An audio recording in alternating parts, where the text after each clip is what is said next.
Eu sou coordenador de operações de um cemitério. Ou, se preferir, pode me chamar de gerente de cemitério. Parte do meu trabalho é sentar com visitantes e familiares dos falecidos para organizar funerais, facilitar a venda de jazigos e outras coisas assim. Certa vez, um homem na casa dos 30 anos, chamado André, muito espiritual, veio falar comigo para comprar um jazigo para seu pai, que estava em cuidados paliativos. André era um homem hispânico, com um sotaque bem carregado, e eu podia ver nos olhos dele que era uma pessoa muito carinhosa.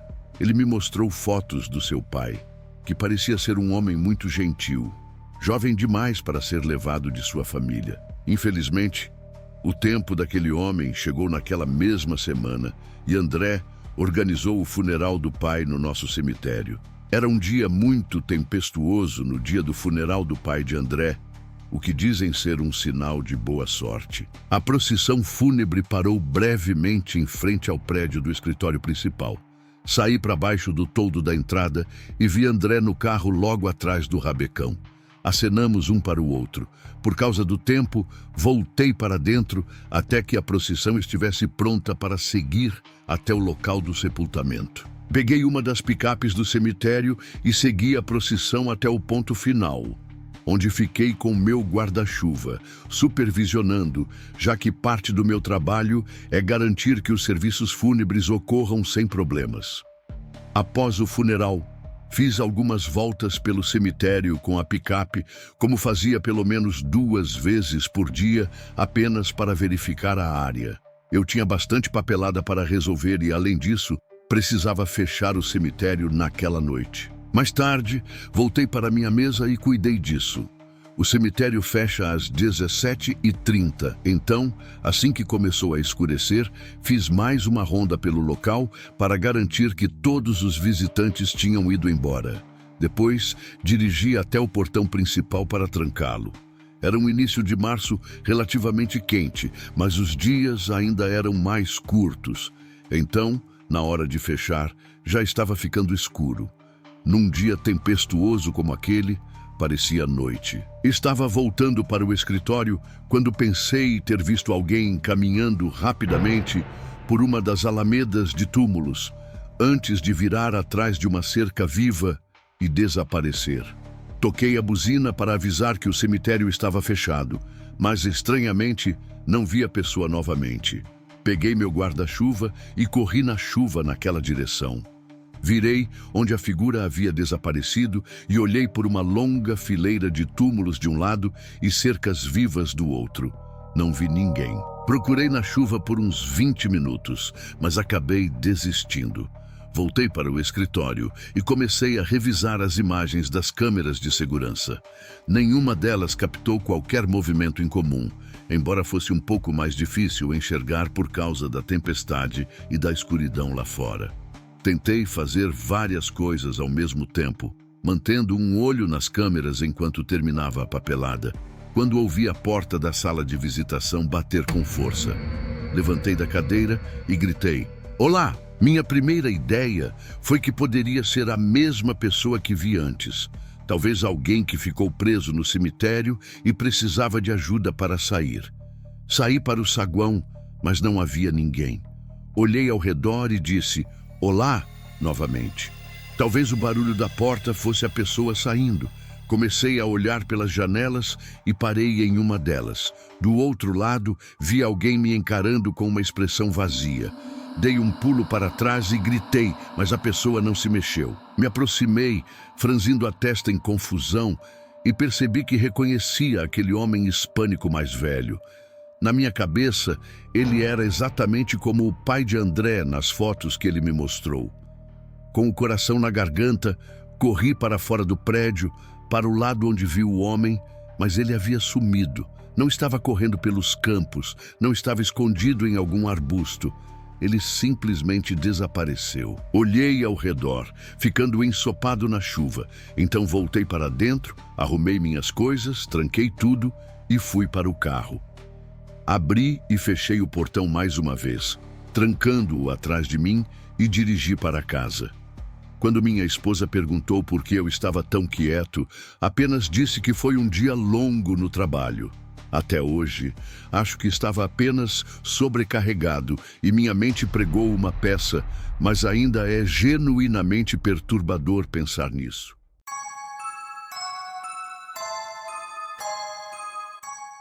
Meu nome é Jeremias. Isso aconteceu em um outubro frio e ventoso. Moro em uma cidade relativamente grande, bem pobre, com construções antigas do início do século XVIII. Uma noite, eu e meu amigo Samuel estávamos entediados e decidimos sair por volta das 3 da manhã. Sei que sair às 3 da manhã em uma cidade pobre não é exatamente inteligente, mas gostamos de nos divertir. Somos grandes fãs de metal e, na época, tínhamos nossa própria banda. Depois de rodar por aí ouvindo música alta, decidimos que seria interessante caminhar por um cemitério na cidade, atrás da Praça Antiga. O cemitério é enorme, dividido por uma rodovia em 2 partes. Escolhemos a parte mais antiga, separada do restante por uma cerca e um portão de ferro velho.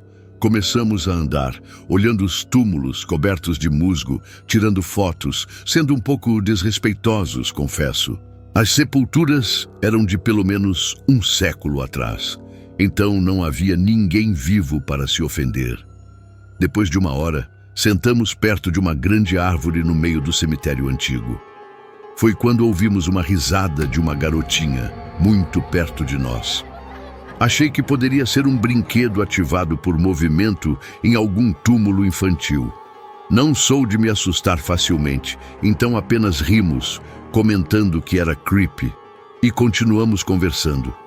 De repente, senti como se alguém estivesse nos observando. Tentei ignorar, mas Samuel disse que achava ter visto alguém nas sombras de uma área arborizada perto do cemitério. Ficamos meio assustados e decidimos sair. Então, ouvimos a mesma risada de garotinha novamente, seguida pelo som de folhas sendo pisadas.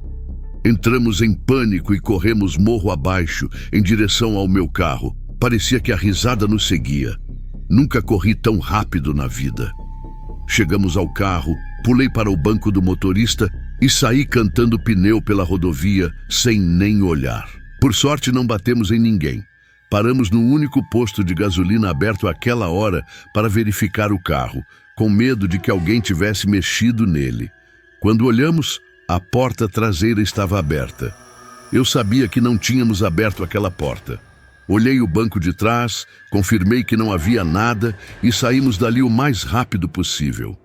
Até hoje, não sei se exageramos ou o que aconteceu. Só sei que ainda sinto um arrepio ao contar essa história.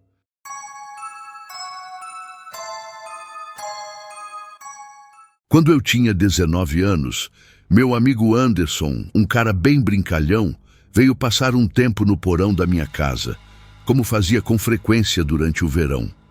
Lembro que ele estava com uma garrafa de refrigerante na mão e eu comia um lanche quando ele sugeriu que deveríamos visitar aquele cemitério pequeno e assustador do outro lado da cidade. Foi uma ideia totalmente aleatória e eu até comentei isso. Ainda assim, não tínhamos aula no dia seguinte e eu sabia exatamente de qual cemitério ele falava. Nem sei se dá para chamar aquilo de um cemitério comum. É apenas um pequeno terreno com uns 100 túmulos no máximo. As lápides têm um aspecto bem arcaico e sempre que passávamos por lá, não havia sinais de que alguém tivesse visitado nos últimos 10 anos. O lugar provavelmente datava de séculos atrás. E tinha uma vibe super assustadora, cercado por uma cerca de metal gótico, com bosques em 2 lados, uma estrada de um lado e um prédio abandonado do outro. Tudo ali dava arrepios. Demorou um pouco, mas Anderson me convenceu a ir. Era um dia nublado, com um céu meio avermelhado, o que, ironicamente, aumentava o clima. Anderson estacionou seu carro na estrada e eu pedi para ele avançar um pouco mais para não parecer suspeito, já que era uma estrada de pouco movimento. Ele parou a uns 100 metros adiante e saímos cortando pelo bosque para que ninguém nos visse entrando no cemitério. Pular a cerca de 1 metro de altura foi fácil. Anderson tomou a frente, já que a ideia era principalmente dele. Andamos pelo terreno sinistro, olhando as lápides do século XIX, algumas com inscrições ilegíveis. Parece clichê, mas não conseguia parar de sentir que estávamos sendo observados. Comecei a olhar para o bosque ao redor.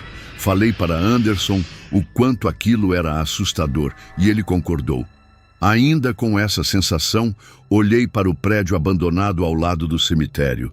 Por um breve momento, juro que vi alguém em uma das janelas, mesmo através do vidro embaçado e sujo.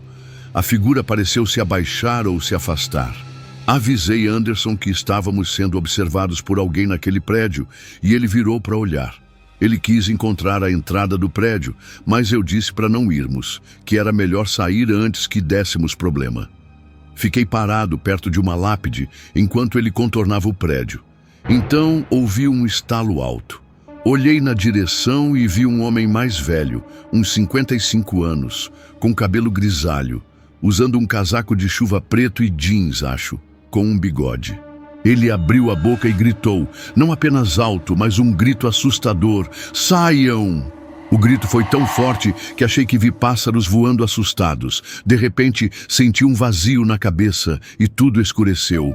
Acordei sendo arrastado pelo bosque. Entrei em pânico, pensando que estava sendo sequestrado, mas quando me virei, vi que era só o Anderson. Ele estava apavorado, me dizendo para segui-lo e correr para o carro. Não fiz perguntas. Enquanto corríamos pelo bosque, ouvi algo atrás de mim. Olhei e percebi que estávamos sendo seguidos. Corri ainda mais rápido. Chegamos ao carro e Anderson praticamente colocou o carro em movimento antes mesmo de ligar o motor completamente.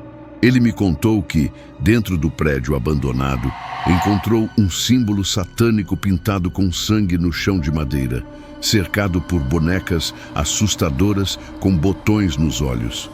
Ele não viu mais nada porque ouviu o homem gritando comigo lá fora. Ele correu, me encontrou desmaiado no chão e viu o homem se aproximando lentamente.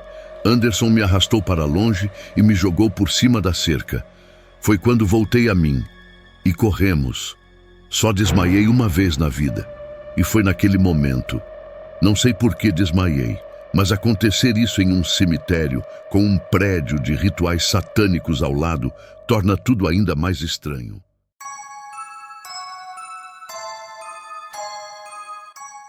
Meu avô Pedro faleceu há alguns anos. Eu era muito próximo dele. No último julho, no aniversário dele, fui visitar seu túmulo no cemitério, que fica a cerca de 1 hora de carro do meu apartamento. Minha família mora mais perto, então foram juntos ao túmulo, mas eu fui separado. Era um dia chuvoso e deprimente, e não há nada pior do que visitar um cemitério num dia assim. O porteiro pediu o número do jazigo, passei a informação e ele me deixou entrar. O cemitério é grande e eu só tinha ido lá algumas vezes, nunca dirigindo, então demorei para encontrar o túmulo. Não vi quase ninguém por lá naquele dia, provavelmente por causa do tempo. Finalmente achei a lápide. Estacionei no gramado ao lado, coloquei flores sob a pedra. Fiquei ali um tempo com os olhos fechados e orei. Quando terminei a oração e abri os olhos, vi um homem velho a umas 5 fileiras de túmulos, bem na minha frente, me encarando. Eu conhecia aquele homem. Era meu avô Pedro. Não podia ser.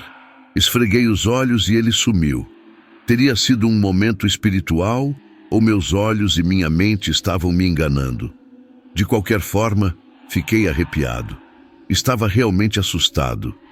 Voltei para o carro, disse, "Te amo, vô Pedro", e fui embora.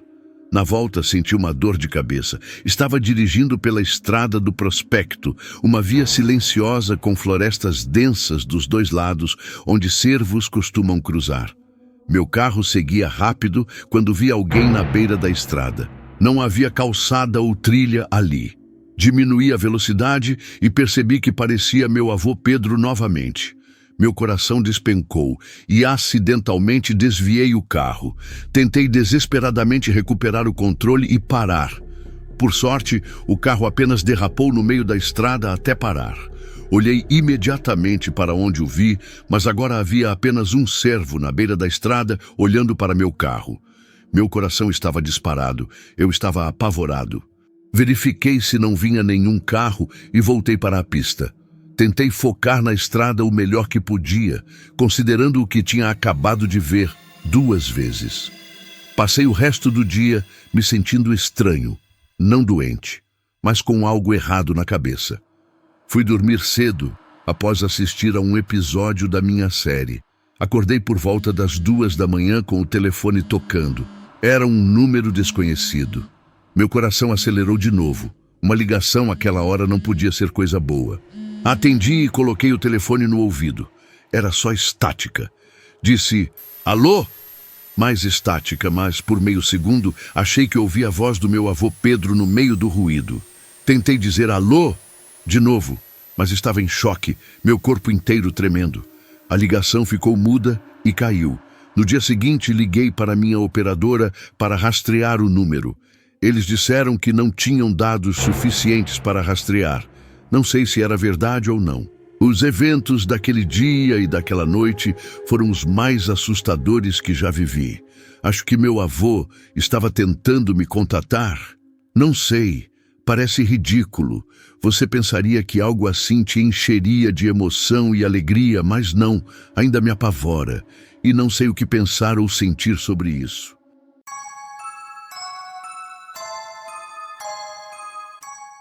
Meus amigos e eu éramos muito idiotas quando adolescentes. Eu tinha uns 17 ou 18 anos quando isso aconteceu. Era outubro e eu queria fazer algo assustador para entrar no clima do Halloween. Tem um cemitério pequeno a uns 10 minutos da minha casa. Estava bêbado com 2 amigos, Rafael e Miguel, na casa do Rafael. Ele nunca bebia. Então, quando sugeri invadirmos o cemitério, ele foi o motorista. Rafael estacionou no estacionamento do outro lado da rua. Estava deserto, já que era depois da meia-noite. Garantimos que não havia ninguém por perto para nos ver pular a cerca do cemitério. Não estava totalmente escuro, mas era difícil enxergar além de uns 3 metros, então usamos as lanternas dos nossos celulares. Não parecia haver segurança noturna, então nos separamos um pouco. Rafael seguia Miguel mais de perto. Eu conseguia ver as luzes deles. Fui um pouco mais longe sozinho e decidi gravar um vídeo assustador. Comecei a filmar com a lanterna ligada, capturando lápides antigas e a vibe sinistra do cemitério à noite. Não via mais Rafael e Miguel, então fui procurá-los, ainda gravando. Olhei para a tela do celular e congelei. Havia uma mulher com um vestido ou camisola branca, com cabelos longos e grisalhos, olhando para o chão. Levantei os olhos da tela para vê-la pessoalmente, mas ela não estava lá. Comecei a recuar. Olhei para a tela novamente e lá estava ela, agora olhando para a câmera, ou melhor, para mim, os cabelos cobrindo parcialmente o rosto. Levantei os olhos de novo e ela não estava lá. Voltei a olhar para a tela e ela estava se aproximando de mim com um olhar perturbador. Comecei a gritar por Rafael e Miguel enquanto corria para longe daquele lugar. Não via as luzes deles e eles não respondiam. Achei que estavam tentando me assustar, então corri para a cerca do cemitério, pulei e cheguei ao carro do Rafael. Mandei uma mensagem dizendo que eles precisavam sair do cemitério imediatamente. Eles me encontraram minutos depois. Sentamos no carro e mostrei o vídeo. Eles ficaram com a mesma cara de horror que eu. Assistindo ao vídeo inteiro, vi o momento em que a mulher levantou a cabeça lentamente do chão para me encarar. E então começou a se mover em minha direção. Só a vimos se movendo por 1 ou 2 segundos antes de eu começar a gritar e correr, mas o jeito que ela se movia não dava para ver as pernas. Parecia que ela flutuava. Tenho esse vídeo salvo no meu velho celular, mas ele não liga, fica travado no logo da maçã. Não quero resetá-lo até recuperar o vídeo. Rafael e Miguel acreditam que a mulher era uma pessoa viva que estava no cemitério aquela noite, mas eu, que a vi apenas pela tela do celular, digamos que não acreditava no paranormal até aquela noite.